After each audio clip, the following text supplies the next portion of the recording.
Hey guys, it's been some time since I've made a video. I've been doing a lot of things, a lot of traveling and a lot of schoolwork and different, my regular job. Been kind of busy. But in that time, I have sold the VR80.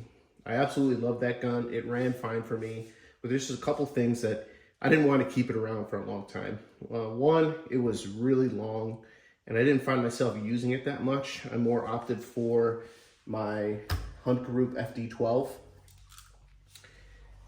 It just fit me better because I also have an IWI X95.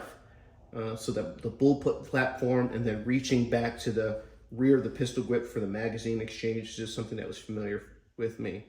So running 2-gun or 3-gun with a X95 and then this, it helped me out with my my manual of arms.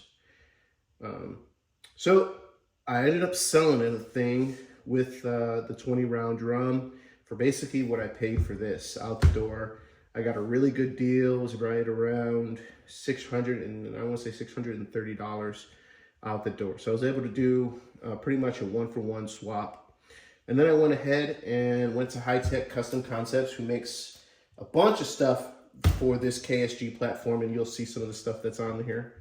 And I purchased some stuff from them, and very high quality aftermarket accessories. Just the tooling, the finish, and just the design is very much, it leaves very little to be desired after that. So there's a few more things I plan on getting it, but I want to run it like this for a little bit. Of course, I got it in the olive drab. Just love that color contrast on here. Just all black guns. It's just kind of been boring. But I have some more, the Mag 3, the Magpul 3 flip-up sights. They are on their way. And I'll be running those as soon as I get those. I think like next Wednesday or so. So what is my impressions about the KSG? I just took it to the range today, and I'm rolling that footage as we're talking here. Kel-Tec, if you've never purchased a Kel-Tec property, a Kel-Tec firearm before, they are pretty much no frills. You get what you get. Came in a cardboard box with a sling that I'll probably never use because I don't like 2-point slings.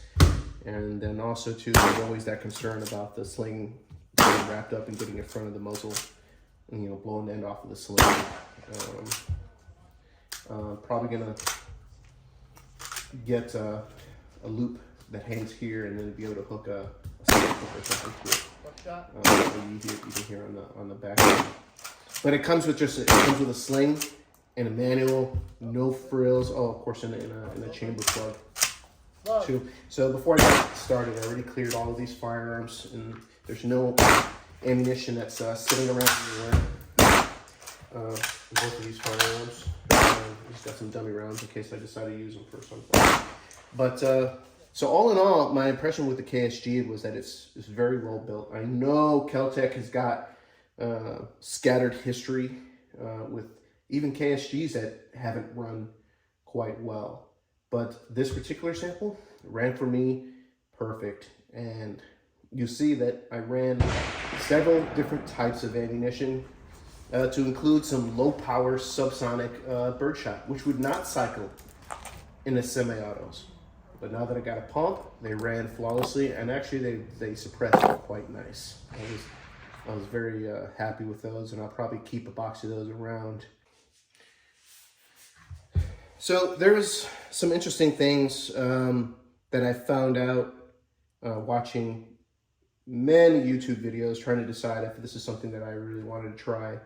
There was a lot of talk about removing this this nut on the end of here and how hard it was, and some places even sell a special vise that you're supposed to put this into, an actual vise, and it's like a clamp so you don't mar the finish on here.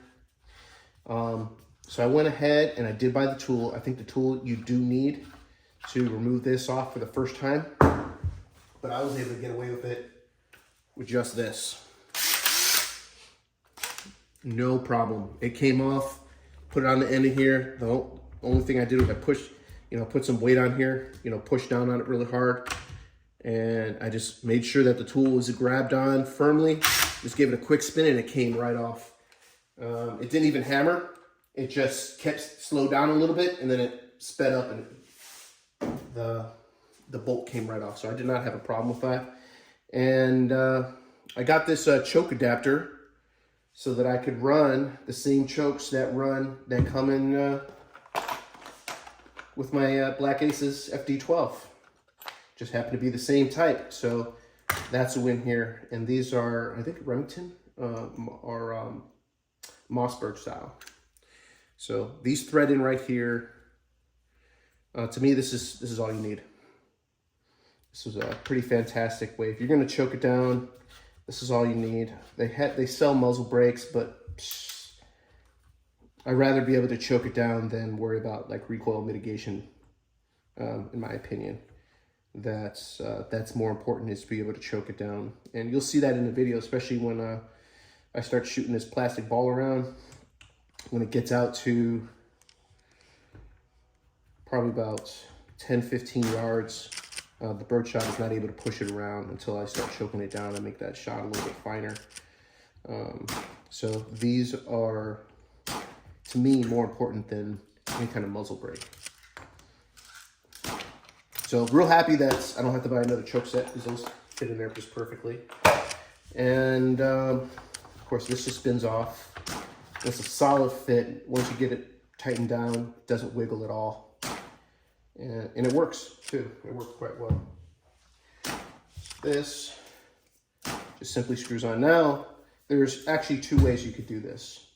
So since this thing takes Mossberg or Remington style chokes, I think they're pretty much the same. You can use that adapter that I usually use for my FD12. Okay, but then that makes it kind of long.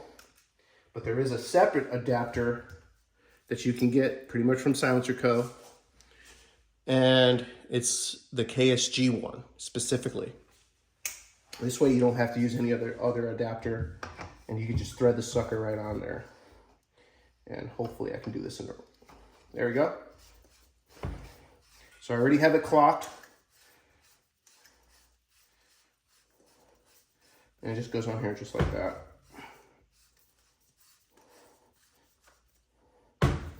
While I was shooting it, since the ejection port kind of opens downward, I didn't have any real problems with gas. Yeah, when I racked off like 3 rounds, yeah, there was a little bit of gas like that was lingering around, but nothing all that significant. Yeah, once I tighten that down. So this is what it looks like with the Salvo 12 on it. And again, very impressed. Now I can run those low power shells, and it suppresses to like a 22 unsuppressed, and it was very impressive. And even firing buckshot and slug in an 8-inch configuration is pretty much as short as you want to go with the Salvo 12 to get to optimize both the reduction in length from the 12-inch configuration to an acceptable decibel rating.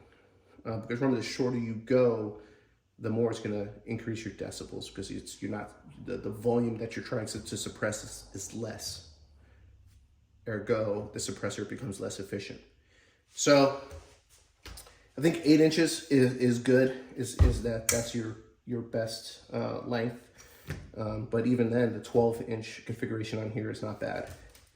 And it points, the balance is actually quite good. Look at that, it's almost right in the middle. Look at that. Never noticed that. Can't quite get it, but you see what I'm saying though, right? Okay, balance is quite good. And maybe if it was loaded, it'd be a little bit more back heavy, but still, maneuverability is quite good. I threw my EOTech on here. I figured there's nothing else that I'm gonna put in between these two spaces, so I'll just use the long configuration, and I have a shorter EOTech as well, and I put that on a different rifle that I have. These are really good sights. These are the Diamond Head polymers. They flip up. They actually have luminescent material. It's not, excuse me, not tritium. I want to say triticon, but that's not it. It's not tritium, but it's a luminescent type of paint or plastic that's in there. And it works. It definitely works. But these sights are a little bit coarse and a little bit bulky for what I'm looking for. And two, I wanted to keep with the OD. So I went and got them Embless 3s to put on there, and those are coming in soon. So the gun is still breaking in. I'm still learning the manual of arms. As you see in the video, I'm kind of a little bit clunky in remembering how many shots I fired, because this thing just holds so much capacity. And then in one package, was it 14 plus 1? That is just impressive. So in a pump, let's just say 12 rounds, right? That would be at least 3 of these. Okay. Or these 2 10-rounders that you have to carry around. And these don't lend themselves well to carrying them in a magazine pouch, right? You can, I mean, they sell holders for these, but this is not anything that you'd want to, you know, really take with you if you had to move, because the holder's going to break off. If you're getting in and out of a vehicle, they're not going to stay with you. They're always going to fall off. Somebody eventually should probably make some kind of pouch for these where you can at least get 2 of these on you, and then maybe carry, I don't know, probably at least 50 rounds on your person. But again, these are very bulky, they're very cumbersome. It's going to be expensive to make a pouch for any of these kind of things. Honestly, you can't run the drum on this Bullpup, because it just, I mean, you can, but it's awkward and it's uncomfortable, and it doesn't quite do well. But for some reason, I still love this one. This FD12 has been very reliable for me. I think it's going to run for a long time, but there's no parts available for this thing. Basically, they have to cannibalize other FD12s in order to get any kind of parts. And as far as any kind of aftermarket upgrades, you're very limited to what the platform will allow you to do. Change the grip, change the sights, maybe some rail covers, different muzzle devices, and AR-15 style grips. That's pretty much it. But as far as extra charging handles, there's guys that make some of those. I don't want to get too much into this because I already made a whole video about Turkish platform shotguns. But you get what I'm saying, though. The best part about this is that you can find parts for this for days directly on the Kel-Tec website. And then, since I got this one off a gun broker and I was scrolling through, pause here for a second, I was able to find this. Ta-da, presto changeo. I got another KSG. Well, maybe 80% of one. Only thing that's missing from here is the receiver and the magazine followers. On page 3 of the gun broker auctions for the KSG, they had it actually mislabeled KGS. So that's probably why it wasn't coming up in a bunch of searches. And I was able to scoop this thing up complete, shipped to me, shipped to my door for about $100 plus whatever the shipping was. And I couldn't freaking believe it, because just this part alone, to get it from Kel-Tec is well over $100. I'm going to roll in the prices right now from the Kel-Tec website.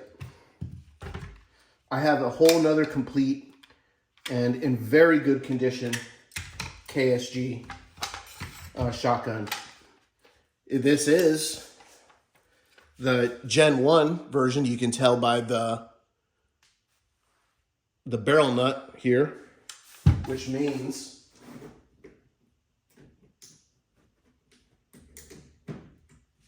that this Generation 2 tool that I have does not fit on this. But that's okay. It actually kind of bites. I bet you if I got it just right, I could probably peel it off. But I don't need to. Because I'm probably not going to do anything with this. Am I going to part it out? Maybe I'll sell the barrel separately. I have considered, since these polymers are just halved, maybe splitting up this and kind of mixing the polymers on here. I think that would be a pretty cool look. Definitely a unique one. Only way to do that is if you buy 2 of these. I don't know, message me. What should I do with some of these extra parts? No, I'm not gonna give them to you. I'd like to, but I just said for $100, this is a complete no-brainer. Just go ahead and buy all of these parts and just have them just in case. So again, the only thing that I noticed that was missing is the followers for the mag tube, which I'll probably upgrade. And then here's all the other smaller parts that were.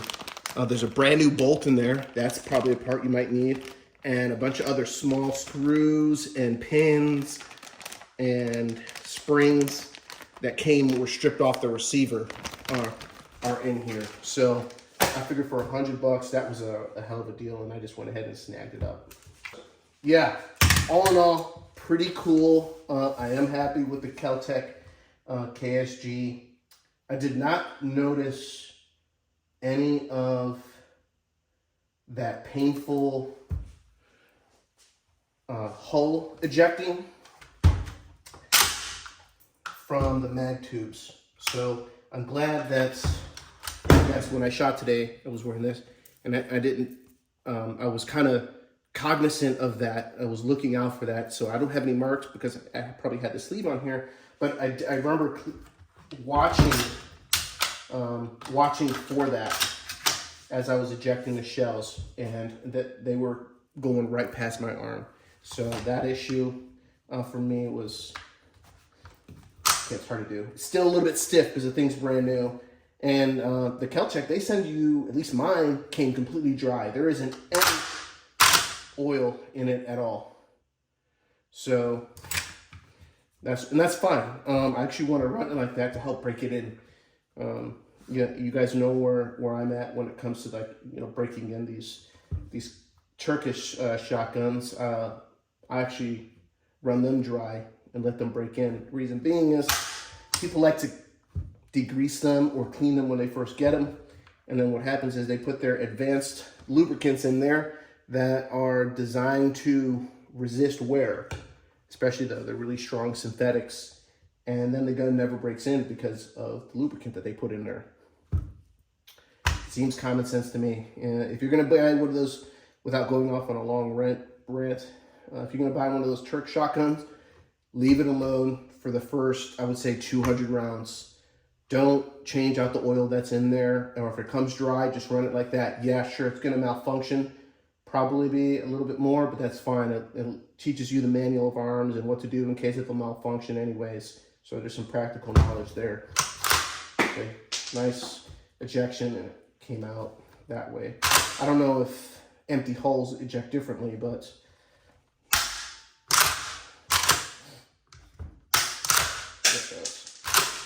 no problems with ejection on those. So yeah, just run those Turkish guns dry, and I'll probably just gonna do a parts inspection when I break the sucker down, see if anything got tweaked or if there's any welds that are coming undone. Just, you know, because of Kel-Tec's, you know, history on it, and then I can send it off and send it back to Kel-Tec. But I didn't have any problems. I don't think there's anything wrong with it. But all I'm gonna do now is I'm just gonna break it down, maybe wipe it down a little bit, and put it back together. All right, well, thanks guys for watching, and then there will definitely be more videos coming soon. I appreciate you guys. Thank you. Please like and subscribe.